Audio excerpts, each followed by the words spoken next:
Get ready for the Mile High Lacrosse Show with your host, Matt Brown. Brought to you by the Denver Outlaws.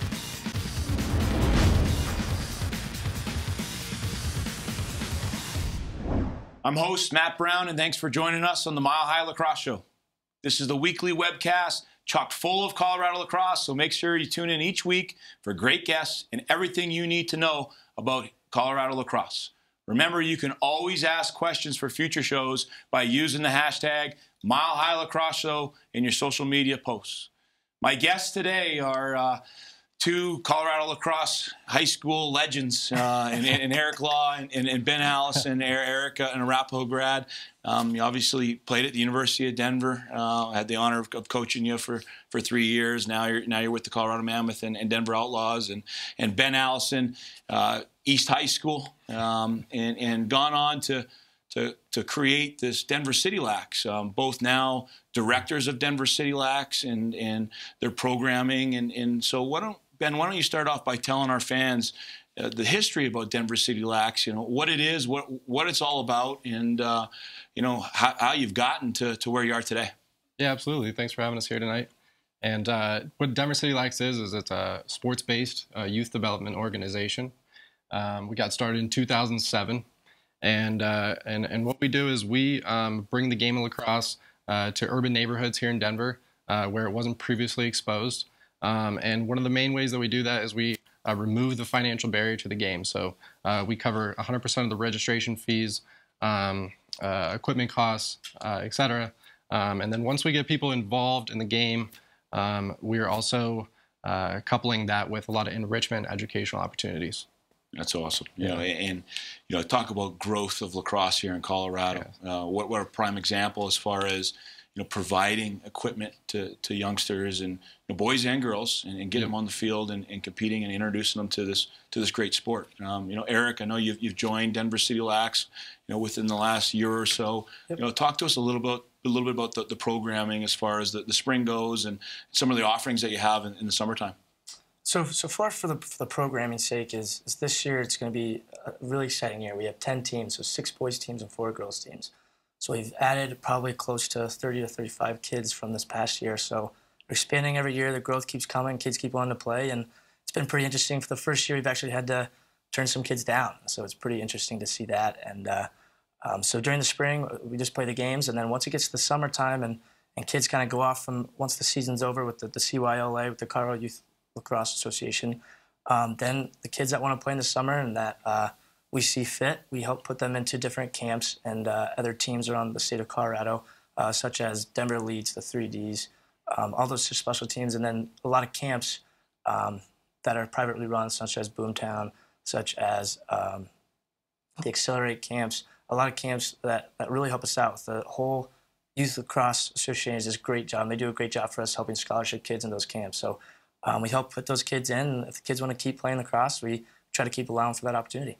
I got involved in Denver City Lacs a few years back, and something that I really admire is the Summer Bounce program. Ben, talk to us a little bit about the Summer Bounce program and what that all entails.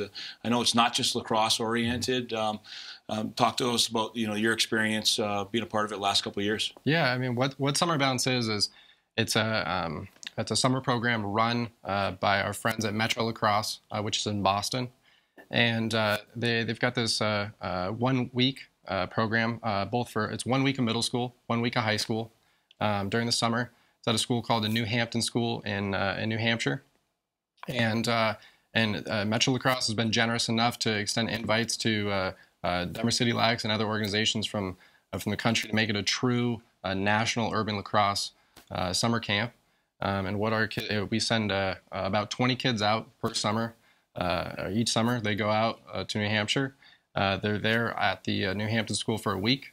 They're participating in lacrosse, nature hikes, lots of different breakout sessions that include leadership, different enrichment components. It's a pretty amazing camp, and for a lot of our participants, each year, about half our participants, it's their first time on a plane, and just that experience alone is a pretty special thing. That's amazing. We donated a donation to send one of your youngsters out this summer bounce program, and probably the best Christmas gift we received was the handwritten note that we got from the athlete that went to the camp, explaining his experience and how thankful he was, and that was awesome. That was awesome. And we talk a little bit about community support, and we know how important community support is when it comes to nonprofits, when it comes to a program like yours, Denver City Lacs, that gives so much back. What do you guys need, and how can the community continue to support you? Yeah, absolutely. I mean, our organization relies 100% on community support. That's both in the community that we're working in, that our participants live in, and also from the outside, Colorado community and the lacrosse community in general. And the lacrosse community here in Colorado has been extremely gracious to us, really from the top down. It's been come from the highest ranks with the Mammoth and the Outlaws, the professional teams here, down into the collegiate level, the University of Denver.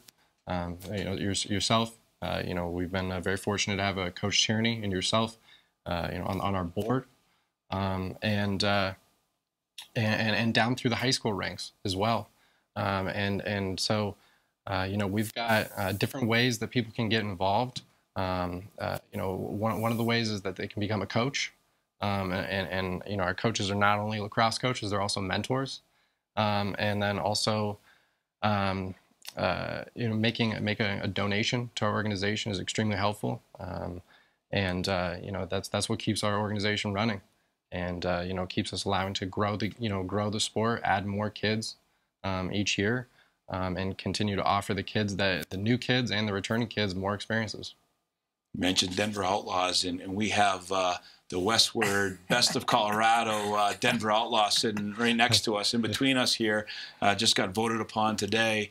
Eric, you played at DU, you've played in Final Fours, won a championship this past summer with the Denver Outlaws.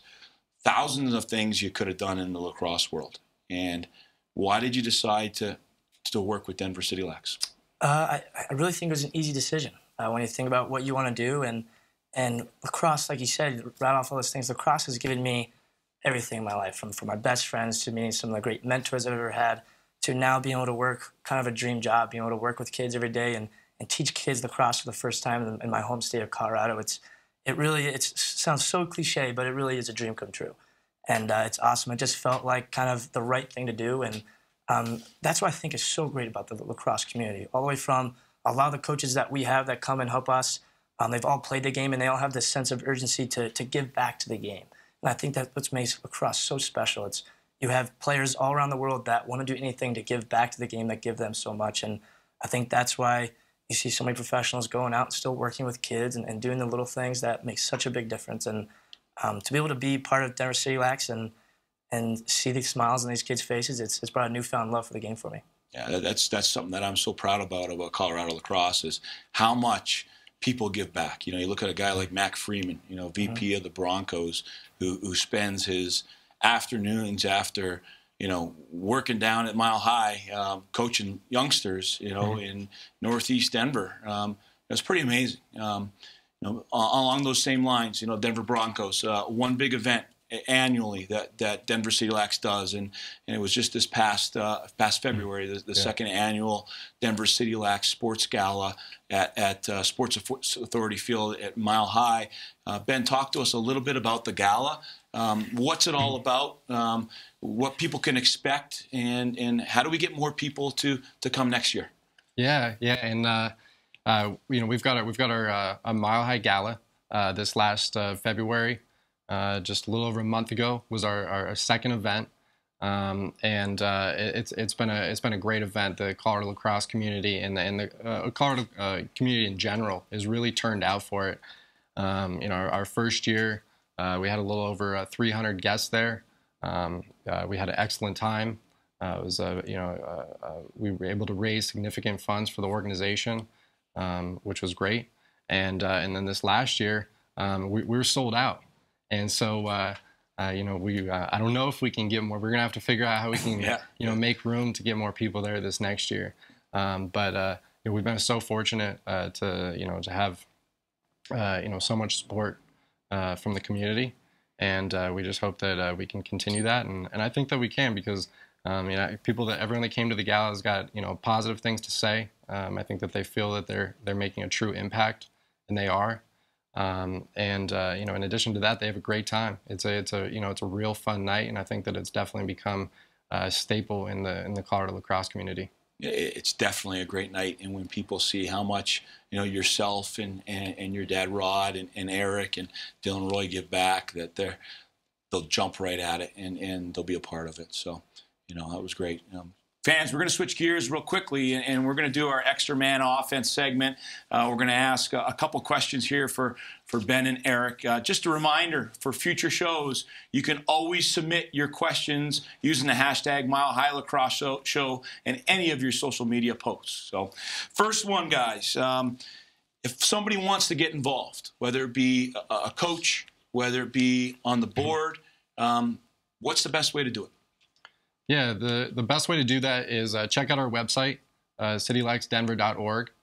We've got a page that specifically says "Get Involved," and on that page there's contact information. They can fill out a form that's got various ways that they can get involved. Anything from coaching to stringing a stick to making a financial contribution. That's great. That's great, Eric. So many lacrosse experiences. Okay, this is a little sidebar from Denver City Lacs. Most memorable lacrosse experience? Whew, that's tough. I don't think I can really put one together, but everything I think about, my most valued lacrosse experience is the people that I've met. The people I've met from teammates. I've been on a lot of great teams. I've been very thankful for that, but I've also been on some teams that have struggled. And no matter what team it's been on, it's been my teammates that make it so worth it. And it's the people that you meet in lacrosse. It's the people like Ben and Rod and yourself that make lacrosse so special and make those experiences that I'll cherish forever. If you ask your teammates, you're a great teammate to have. So, Ben, last question for you. Done so much. Gala sold out. What's the goal for this upcoming year for Denver City Lacs? Yeah, we've got a lot of plans for this next year. We're really excited. We're just kicking off our spring here, as Eric mentioned earlier. We've got 10 teams. We've added, I think close to 70 or 80 new boys and girls. And this next summer, we're starting a City Lacs Summer Academy, which is going to be a 5-night overnight up in Boulder, Colorado. And I think that it's really going to become the centerpiece of our organization. We're really going to have a lot of impact, a lot of individual time, with our City Lacs participants. Not only doing stuff with lacrosse, but also some educational components, some enrichment stuff. We're going to get out. We're going to do some nature hikes. Maybe we'll do some whitewater rafting, some stuff like that. And then on a national front, I think City Lacs is really focused on trying to be a national leader in urban lacrosse and growing the sport of lacrosse in urban areas. And so, we're working with different urban programs in different cities across the country to, increase exposure for urban lacrosse and get more programs sustainable and running so that, they can have an impact year after year. Well, it's great what you guys have done. The growth that you've had here in Denver, giving kids an opportunity and using the sport of lacrosse as a tool to develop them, not just on the field, but more importantly off the field. So, Ben and Eric, thank you guys a lot for everything you do for not just Denver City Lacs, but for a whole lacrosse community here in Colorado. Thanks for having us on. Yeah, thank you, Matt. Fans, hopefully you enjoyed this edition of the Mile High Lacrosse Show. Make sure to check back each week for our next webcast covering all things you need to know about Colorado lacrosse.